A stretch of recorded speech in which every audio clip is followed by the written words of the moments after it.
Queridos hermanos y hermanas, el estudio de este trimestre fue espectacular porque nos dio la base para interpretar correctamente la Biblia.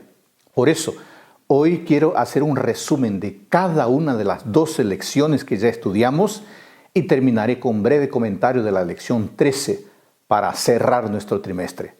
Oremos pidiendo la orientación de nuestro Dios. Querido Padre Celestial, muchas gracias por esta linda oportunidad que tenemos para estudiar la Biblia, el folleto de la escuela sabática. Bendícenos con tu orientación, con el Espíritu Santo, dándonos sabiduría, comprensión. En el nombre de Jesús, amén. Y bueno, vamos a la primera lección, la lección número 1, la singularidad de la Biblia. La singularidad de la Biblia. Primero, la Biblia es singular en su producción. No es meramente una colección de historias, cartas o poesías. Es una perfecta unidad, progresiva y armoniosa, y se diferencia abismalmente de cualquier otro libro. La Biblia fue escrita en aproximadamente 1500 años, en 3 idiomas diferentes, en 3 continentes diferentes y por autores fantásticamente diversos. En segundo lugar, la Biblia es singular en su conservación. Probablemente sea el libro más perseguido de toda la historia del mundo. De hecho, muchos intentaron prohibirla y destruirla, pero sus esfuerzos fueron en vano. Es un yunque que ha desmenuzado muchos martillos. Tercero, la Biblia es singular en sus proclamaciones. En la época cuando fue escrita, más de un cuarto de su contenido era profético. La mayor parte se ha cumplido con asombrosa precisión. Sus temas abarcan desde el cielo hasta el infierno, del bien al mal, del creador a la criatura, del pasado al futuro, pasando por el presente. Finalmente, la Biblia es singular por sus resultados. Como ningún otro libro, la Biblia influenció e influencia profundamente la cultura, el pensamiento y la historia del mundo, modelando el arte, la música, la moralidad, la oratoria, la ley, la política, la filosofía y la literatura. Además, claro, de influenciar personas. Lección número 2. El origen y la naturaleza de la Biblia.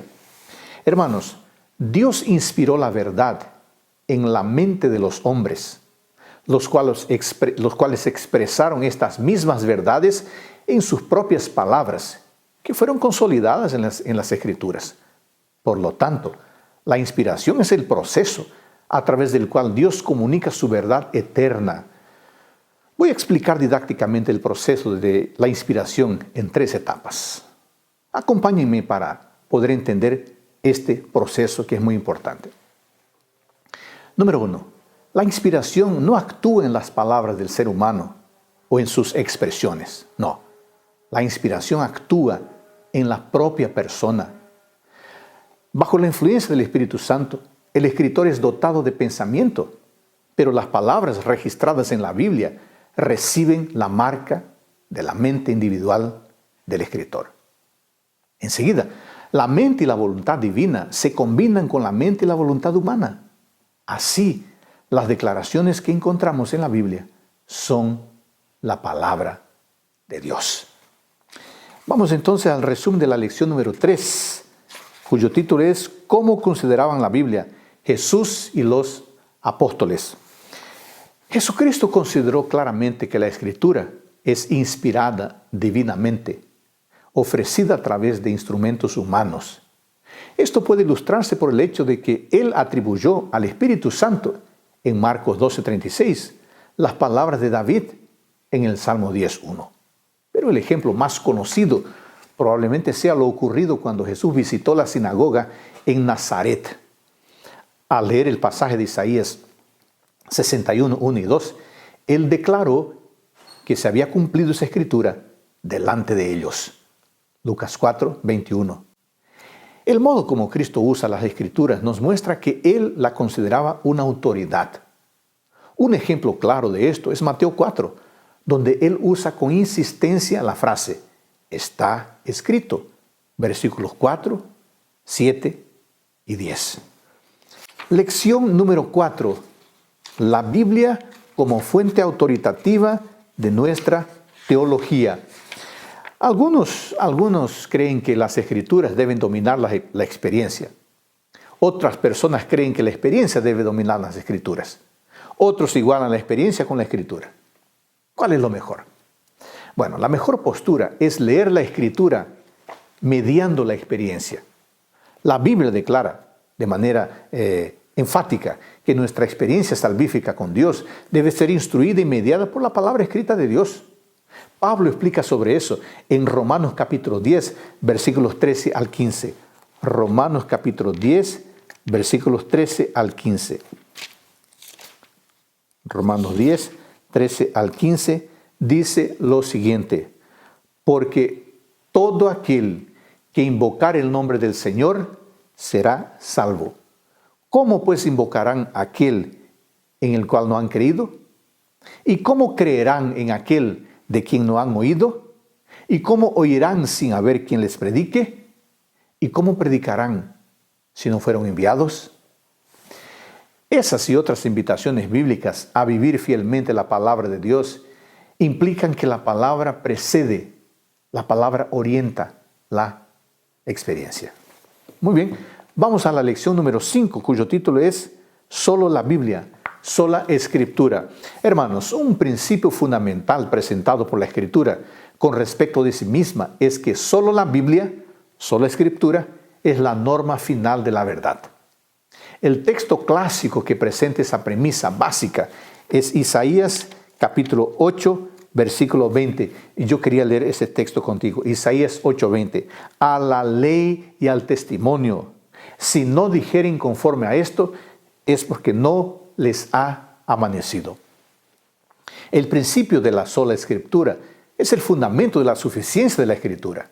Y como consecuencia de eso, la Biblia es la única guía infalible de la verdad. Ella es suficiente para dotarnos de sabiduría, la sabiduría que lleva a la salvación. Es el modelo por el cual toda la doctrina y experiencia deben ser probadas. La Escritura, por lo tanto, provee la estructura, la perspectiva divina, los principios fundamentales para toda rama de conocimiento y experiencia. El conocimiento, la experiencia o la revelación adicional se debe basar en el fundamento todo suficiente de la Escritura y permanecer fiel a ella. Así se confirma el grito de guerra de la Reforma: sola Escritura, o sea, la Biblia y la Biblia sola como la norma final de la verdad. Todas las otras fuentes de conocimiento deben ser probadas por este modelo infalible. La reacción apropiada que se espera del ser humano es de una rendición total a la autoridad máxima de la palabra de Dios. Muy bien, y ahora vamos a la lección número 6. ¿Por qué se necesita interpretación? Hermanos, la interpretación es necesaria por varias razones y yo quiero mencionar algunas de esas razones. Primera, debemos aceptar el principio de que nadie conoce los pensamientos de Dios, a no ser el Espíritu de Dios, como Pablo enseña en 1 Corintios 2:11.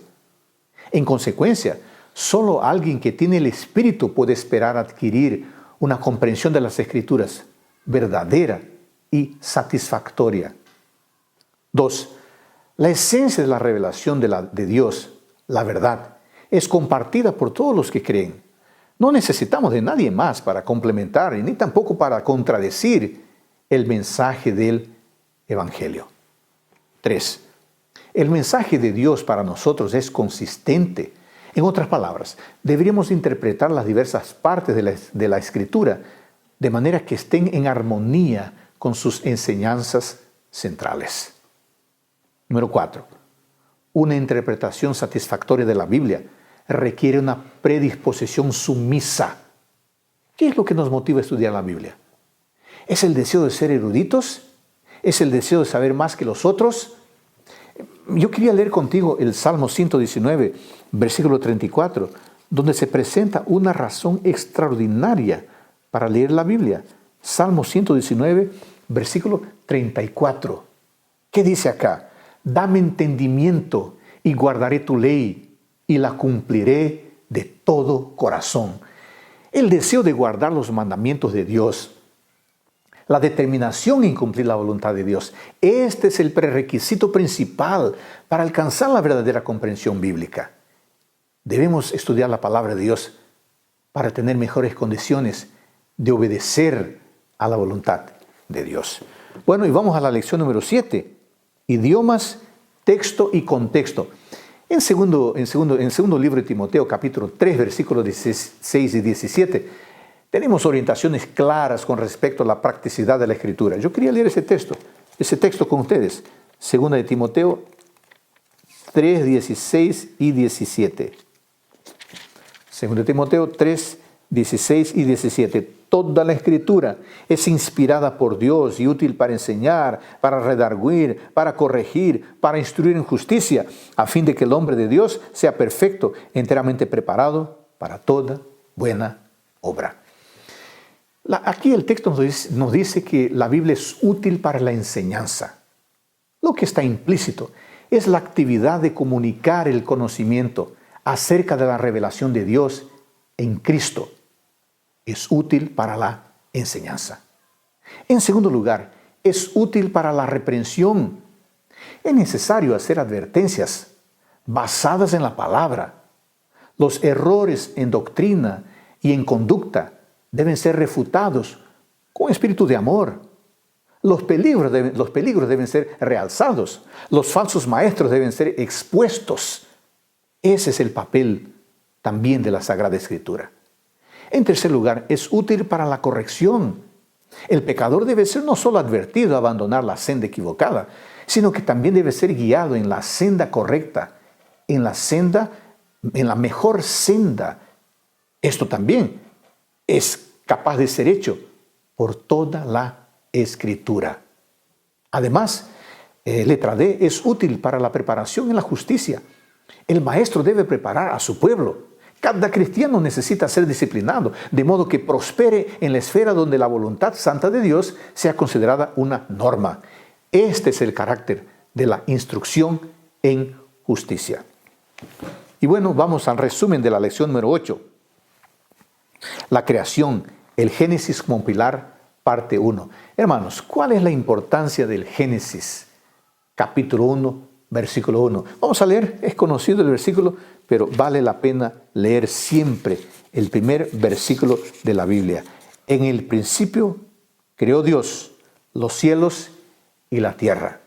Bueno, ese texto habla del contraste entre lo humano y lo divino. Estas palabras iniciales de la Biblia trazan un claro contraste entre todo lo que es humano, lo que es fugaz, lo que es finito, y entre lo que es divino, eterno e infinito. Génesis 1:1 señala a aquel que siempre es el mismo y cuyos años no tienen fin. En segundo lugar, ese texto habla y muestra el inicio de la materia. Los materialistas buscan explicar un universo sin Dios y defienden que la materia o la energía es eterna. Si eso fuera verdad, entonces Dios en verdad no sería necesario. Pero es mentira. Es mentira que la energía es eterna. Génesis 1:1 desmiente todo eso. En tercer lugar, el texto de Génesis 1:1 deshace el panteísmo. La herejía del panteísmo despoja a Dios de su personalidad al difundirlo por todo el universo, haciéndolo sinónimo de la totalidad de la creación. Esta herejía es negada, es refutada en Génesis 1:1. En cuarto lugar, el texto muestra algunas características de Dios. Génesis presenta a un ser omnipotente que posee personalidad, que posee voluntad, que posee propósito y que por el hecho de existir antes de todo lo demás y por lo tanto no depender de nada, ejerció su voluntad divina y creó los cielos y la tierra. En quinto lugar, Génesis 1:1 acaba con algunas especulaciones. Nada sabemos sobre el método de la creación, más allá de la concisa declaración de Moisés. Dijo Dios, y fue así. Esa es la misteriosa y majestuosa nota dominante en el himno de la creación. Entonces, de nada vale estar especulando sobre los detalles, porque no tenemos los detalles. En sexto lugar, el texto habla de fundamento. Muchas cosas están afirmadas en el relato de la creación. En verdad, todo el edificio de las Escrituras. Y eso debe llevar al investigador prudente de la Biblia a someter sus declaraciones a las explícitas palabras del libro sagrado. Cuando el vasto campo de la especulación vaga por las áreas desconocidas de tiempo y espacio, lo mejor es enfrentar la situación con la respuesta sencilla. Está escrito. Siempre hay seguridad en los límites protectores de las comillas de una cita de la Escritura. Bueno, vamos a la lección número 9, la creación, el Génesis como pilar, parte 2. Un aspecto fundamental de esta lección que nosotros estudiamos es el siguiente. El relato de la creación en Génesis presenta no solo el registro verídico de los orígenes, sino al describirlo, presenta innumerables salvaguardias contra la mitología. El relato utiliza determinados términos y motivos, empleándolos con un significado y énfasis expresivos con relación a la cosmovisión bíblica y a la comprensión de la realidad, y también la cosmología de la revelación divina. Los capítulos iniciales de la Biblia, especialmente Génesis 1 al 11, contienen el relato de cómo comenzó todo, con el foco en los comienzos naturales e históricos y en la historia subsecuente del mundo y de la humanidad. Aunque eso sea importante en sí mismo, pasa a tener mayor significado cuando se reconoce que el relato de la creación en Génesis es sin rival, no hay igual. En ningún lugar en el antiguo cercano oriente o en Egipto hay registrado algo semejante. Las palabras específicas para creador, creación y criatura, relacionadas a Dios, mundo y humanidad, en Génesis 1 y 2, definen todo el tono del maravilloso y singular mensaje salvífico presentado en la Biblia. Y ahora vamos al resumen de la lección 10, la Biblia como historia. El descubrimiento de los rollos del Mar Muerto es importante porque revela la cercanía detallada entre el rollo de Isaías, cerca de 125 a.C., y el texto masorético de Isaías, producido 1000 años después. Eso demuestra la extraordinaria exactitud con la que fue copiada la Biblia por un periodo de más de 1000 años. Cuando se comparó el texto masorético con los textos de Qumrán, se descubrió que eran casi idénticos. Por lo tanto, no hay ninguna razón para dudar de que los escritores del Antiguo Testamento escribieron. Es esencialmente lo mismo que tenemos en nuestras Biblias hoy. Ningún otro documento antiguo similar fue transmitido de manera tan exacta como el Antiguo Testamento, sobre todo porque los escribas judíos y los masoretas trataban la palabra de Dios con máxima reverencia imaginable. Ellos llegaron a crear un sistema complejo de contar los versículos, palabras y letras del texto para proteger el mensaje de cualquier agregado u omisión. Todo rollo que no estaba de acuerdo con los padrones era enterrado o quemado. Ahora vamos al resumen de la lección 11, la Biblia y la profecía. Los adventistas adoptamos el historicismo. La interpretación historicista ve las profecías apocalípticas en un modo continuo. O sea, las profecías de Daniel y Apocalipsis presentan el gran cuadro del futuro desde el tiempo del profeta hasta el reino de Cristo. Se pueden encontrar fuertes evidencias de esto en la mayor serie de símbolos que se extiende a través de los siglos, tanto en Daniel como en Apocalipsis. Daniel 2 y 7, por ejemplo, presentan la serie de figuras de metales y animales que simbolizaban los reinos que se sucederían uno al otro, hasta que el reino de Dios sea establecido. La piedra de Daniel 2, o hasta el tiempo en que los santos del Altísimo entren en el reino eterno. Daniel 7. Daniel 11 y 12 repiten el modelo, describiendo las acciones de los gobernantes individuales a lo largo del camino.